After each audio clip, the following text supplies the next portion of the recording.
अस्सलाम वालेकुम दोस्तों, क्या हाल है? ठीक हो? तबीयत से ठीक है? अच्छा भाई जाने बकरी सोई पई है, तले नर मादी है, एक काली जेरी मादी है, लाल कलर वाला नर है। ठीक है, ये राती सोई है। ठीक है, ये देखो। ठीक है, माशाल्लाह इदा 3.5 तो 4.5 लीटर तक दूध की गारंटी है। मौके पे चेक कर सकते वे। ठीक है, ए ठीक है जी। ये वारा दूजा सोई खड़ी है, दंद दिखा। ए ठीक है, इदी कीमत है सिर्फ 1,10,000 प्यार मुहब्बत थी वे। ये जी ये दंद दिखा। इधे 2 बच्चे ने। ये सुबह सुई है, ये चौगी।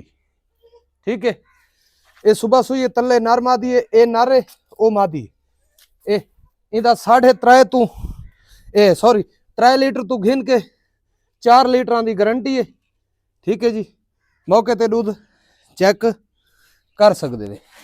ठीक है जी, कॉल नंबर है 0300 11 784 37 34। व्हाट्सएप नंबर है 0346 658 97 16।